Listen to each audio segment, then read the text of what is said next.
Отворањето на технолошко-индустриските развојни зони или овие браунфилд компании кои што се отвараат во регионов, но и Република Македонија во целина, влијаат и врз подобрување на состојбата со невработеноста. Какви се вашите оценки на тој план?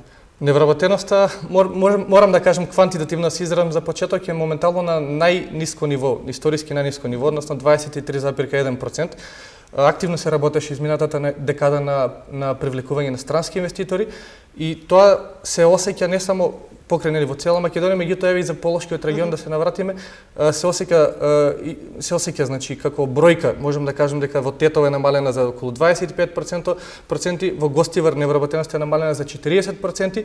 Ова не е целокупно земено само од странските инвеститори, меѓутоа и од индиректните вработувања кои што настануваат како процес нели на доаѓањето на самиот странски инвеститор, меѓутоа и од сите други мерки кои што ги дава владата за самовработување, нели Македонија вработува, кои што одбележат добри успеси и кои што влијаат на намалувањето на самата невработеност.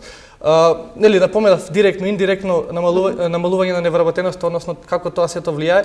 Директното наједноставно е да се каже, нели самата компанија иде директно вработува 500 луѓе, значи 500 новоотворени работни места се формираат и 500 луѓе кои што не биле вработени ќе станат вработени. Меѓутоа, со самото доаѓање на фирмата, на странската компанија, тие го вклучуваат и домашниот бизнис сектор, настануваат и индиректни нови вработувања, затоа што треба да најмат адвокати, треба да најмат сметководствена куќа, проектантска куќа, да ангажираат да ангажираат фирма која што ќе го направи, која што ќе го изгради самиот објект, кетеринг служба, логистика, транспорт, сето тоа го обавуваат македонски фирми, кои што благодарејќи на тоа што имаме веќе нови странски инвеститори, се соочуваат со зголемување на побарувачката за нивните услуги или производи. А нормално зголемувањето на поборувачката за нивните услуги и производи резултира со тоа што тие мора да вработат повеќе луѓе за да го остварат она што им е побарано.